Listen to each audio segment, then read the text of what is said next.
we are going to touch on very few things very quickly, so we can, talk offline about those kind of things.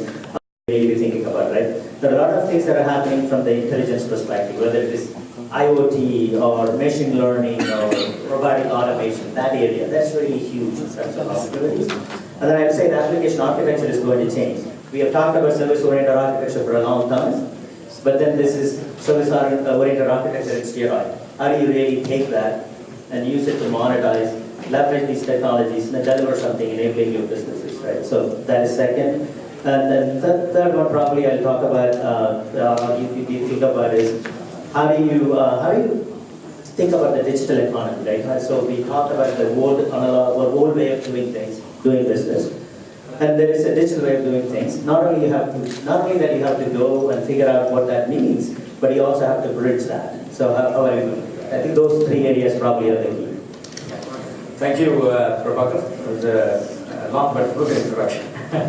So I think I'm going to lead off with a few questions to the panelists, and then open it up for our audience to ask a couple of questions. Hopefully we'll have enough time. So please restrict your responses, as crisp as possible. So first question is to Madhu.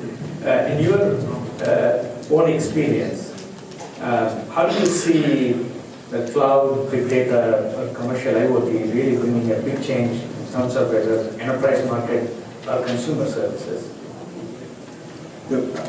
I personally think the cost of devices over the last 30 years fell to very minimal range, especially in IoT. So we are able to manufacture sensors which can sense data and give it to computers at a very faster speed to cloud. That is making the programmer's life little miserable, because you need to be more intelligent, because cost of storage is lower, cost of collecting data is lower.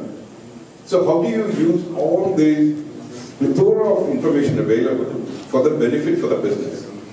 So in that sense, all providers like Google, Microsoft, AWS, Salesforce, these guys are pumping in an enormous amount of configurable cloud platform scalable things to the consumer, so that the behavior of the consumer will change effectively. So to answer him, in terms of retail, practically you will see that in order to buy a small shirt, all you need is 3 seconds, because they know what's your behavior. They pump into the device to you. You're able to single click, you can buy.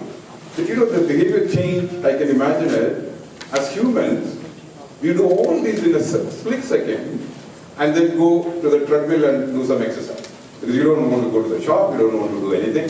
So I personally think the entire revolution on IoT and cloud is making humans to take decisions very quick, not knowing the real impact of how it's going to affect his behavior.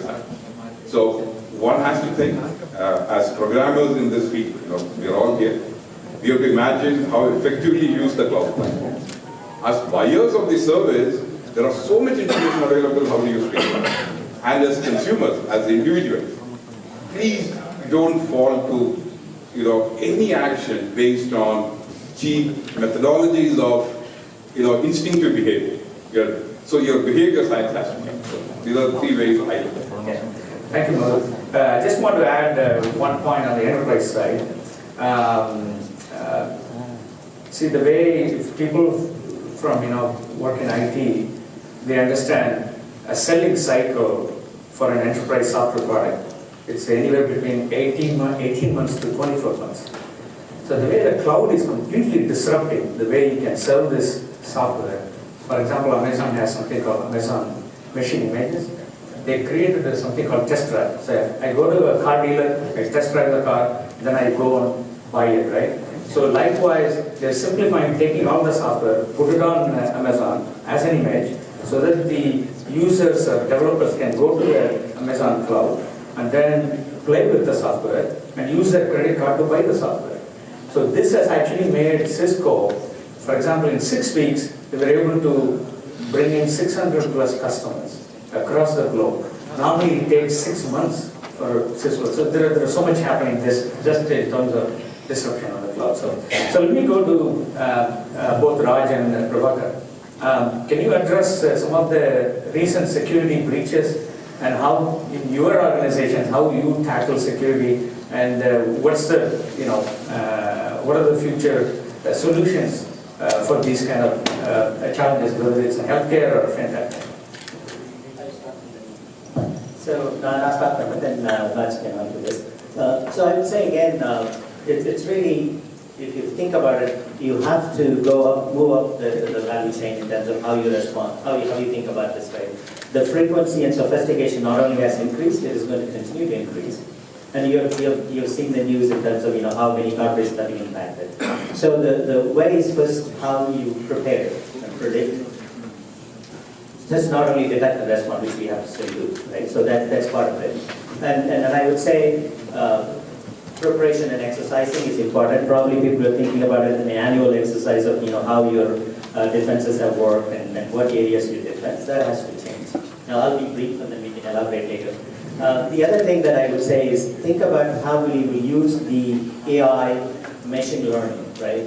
How do you use your data? And we haven't really done a good job of using the data that we have about our own employees, or our own customers, or our own systems. We haven't done that. So that's a great opportunity for us to leverage it. The technologies are there, the capabilities are there. How do you leverage them? So that would be the next one. And then I would say the architecture has to be, the security architecture has to be adopted, right? You can't just say again, detect and respond. You have to think about it throughout your life cycle. And then how do you really make sure that your own systems, whether it is the software capability or services that you build, how can you use that? How can you make them more respond to what is happening real time in an intelligent fashion, rather than just hoping that some of your defense is going to protect you? So that would be a few things that. Thank you, Prabhakar. The way I'm going to answer this question is a little bit different. I'm going to come from the business side rather than the technology side. So, நிறைய organization நீங்க பாத்தீங்கன்னா, I mean pretty much all of us will go through at least one fire every year, right? அது மாதிரி நிறைய organization பாத்தீங்கன்னா we have a disaster recovery plan or a business continuity plan. But I don't think a lot many organizations have a security breach plan. And I think that is something that's very important, I would say, in today's world, because a lot of organizations are collecting a ton of data. Either you are storing the data in the cloud or storing elsewhere, but this data is, need to be secured. And when a breach happens, what do you do, right? Unless you really plan for that, it is going to be hard, and the breach is going to, come onto your face right away, and you don't know how to react to that, right? So the way I would approach this is, first, you got to understand what kind of business you are in and understand the business risk. Because not all businesses are created the same, and not all organizations have the same kind of data. Like if you look at a company like TransUnion, we store all the credit card information. Like so when Target had a breach, their breach is very different from the breach of let's say Yahoo, right? So first thing you need to understand is what is the business risk. If I had a breach, what is the impact on my business? Second, you've got to prepare a plan and then review the plan at least once a year with some of the key people. And the plan needs to have a C-level support, including your board support. They need to know what's going to happen if a breach occurs and how the company is going to react. The reaction could be how do you respond to the stockholders, how do you respond to the media, how are you going to respond to your customers, how are you going to respond to your employees, your call center. I mean, all the different entities of the organization need to be thought through, and you got to develop a plan. And I would say practice the plan, because the threat vectors are changing pretty much every day. So the plan that you put it together today may not be very effective tomorrow, right? So you got to have that, and then you got to figure out, okay, if something happens, how am I going to react? Like, what is my first 24 hours of plan? Because first 24 hours in a breach is very critical in terms of communication to media and to employees and internal stakeholders. And then at the end of the day, you also have to figure out, depending on what is the breach, you got to provide ID monitoring and other tools for you to use. Yeah, so actually you're right. I think especially in healthcare and other spaces, we see now customers are looking at doing security first, right? Security was always at the end of the priority for CIOs, but things have changed tremendously in the last few years. And security is not only the information security or the IT department's responsibility. Security is responsible for every single employee of the company, and they need to be trained. They need to be reminded every 6 months or so with some kind of a training saying, security is, because in a lot of the cases what you see is the weakest chain in the link is the employee, and if the employee has a weaker password, that itself is enough for someone to come inside the company and steal the assets. Yeah. Okay. Thank you, Raj. Just to want to touch on the disruptive business model happening, and also the opportunities in terms of how you see future business model in India. But I think with that, we will open it up for audience for 1 or 2 questions. I think I understand we are running out of time here. so, yeah, go ahead. Yeah. Regarding the security. Sure, yeah. Regarding the security and breaches, if you look at the ransomware, yesterday I got a call from one of my friends from Singapore who is working for a healthcare product company. The complete ransomware ransomed his entire office who are using Microsoft, and various countries they have to shut down the operation. This is a major cyber security risk, and these kind of the risk, how do we prevent and how do we do that? In our country we have got a demonetization which made our people as cashless, and our country has advocated you go for a cashless transaction, and certainly all the banks are working hard to make bankless transaction because they don't want any bank, because that's how they are running it. So cashless transaction government wanted to do, bank are trying to do bankless transaction, and people are one day suddenly millions of accounts password has been so stored by the hackers from India, and we don't know how to do, what to do. And certainly we don't have to bother because all the big top giants, they will take care of themselves. And all the poor people, they don't have any bank account, they have only 2,000 rupees in their bank, so they also don't have to worry about it. But ultimately, who will worry about it? Of all the security risk in the network environment, in the cyber security, if the entire world is connected, in the entire world is going on a cloud environment and completely IoT based connectivity, with all the things, ultimately our entire economic assets is in risk. So one day Dr. Kalam called me, funny way you come down. I suddenly went down when he was the president, and there was 2 gentlemen sitting in front of him, and he said, you come. I went and saw stand in front of him. He said, you look at him. There was Bill Gates and Melinda Bill Gates over there. So suddenly I don't know, because Bill Gates and Melinda Gates were there. He said, you speak. Kalam said, what to speak? I don't know what they have spoken. I simply told 3 things, out of which due to citizen time I told only one thing. I told him, your Windows is one of the most vulnerable operating system which I have ever seen. We don't believe in your Windows in the scientific and research and atomic energy and DRDO environment. Can you make a survivable operating system which can survive any external cyber attack? I told him. He immediately gave his visiting card to me and said, for the last 2 days, I have been visiting AIDS center and all the NGOs, this and that. Only in India, I got $1 million opportunity. In Rashtradev, I got $1 million opportunity. He gave me the visiting card. Till now, the ransomware, Microsoft does not find a solution for ransomware. Okay? But India is working on building a survivable operating system which can protect our defense and the atomic energy assets. Okay. Thank you. I think we almost ran out of time. We don't have time for questions. But the panelists are very much available. I think, Michael, can we take 1 or 2 questions? No, only 1 question. Only 1 question. Okay. Go ahead. It's a very important question. For the past 10 years, I'm working in the federal government, especially last year, I resigned a job from the Department of State. People always talking about security. I got to mention this. The person was always talking about commercial perspective. I worked in the federal government for the past 10 years, Department of State. I used to get a call from Afghanistan, Pakistan, and Lebanon. Upper level management, federal government, they are not ready to go for security, to go for cloud. Especially we have a core HR data they don't want transparent cloud. So நீங்கள் வந்து cloud தான் future technology is really happy to get that. Cloud தான் எல்லாம் prefer பண்ணுவோம், that's really good to get that. But PeopleSoft, SAP, Oracle Financials, the ERP applications cloud வந்தா கூட federal government வந்து ரெடியா இல்லை. அதுக்கு என்ன சொல்யூஷன் வச்சிருக்கீங்க? Actually, a very interesting question. See, the role of government in certain industries for human people-related records, moving to cloud had this issue. Microsoft brought up Azure Stack, which is, they call it hybrid cloud. The Cross-Border Data Protection Act in Europe enforces data to be secured in their own physical location. That's a must.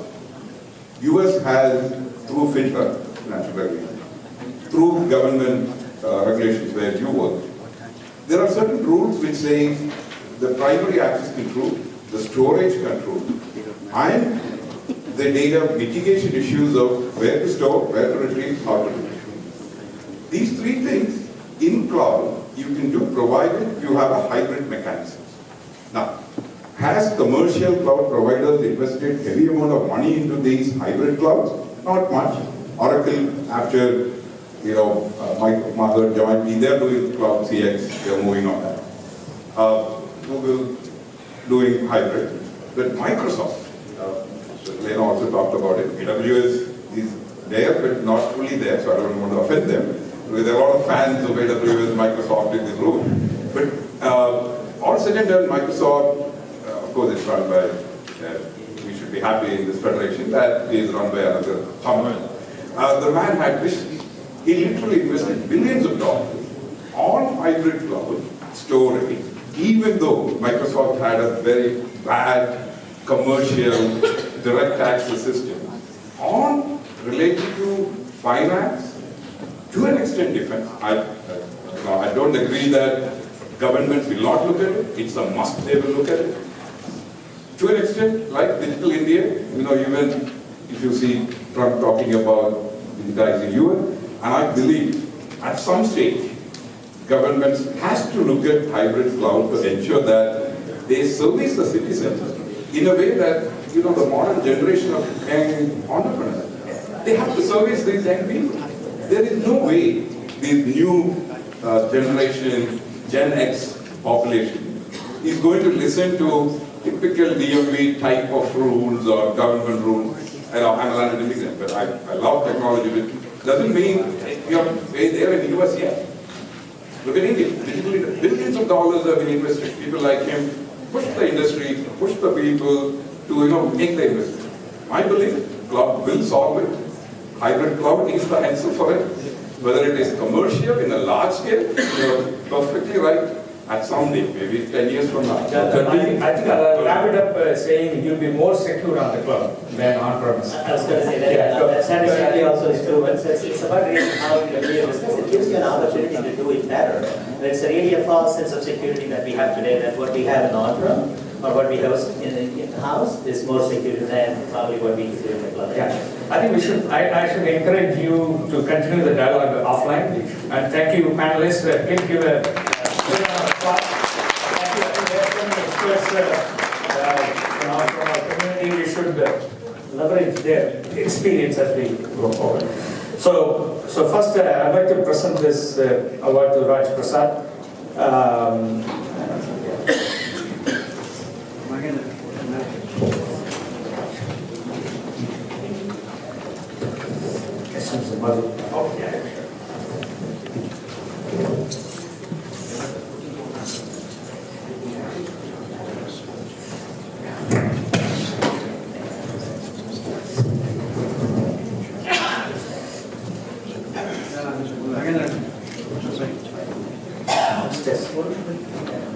Come on.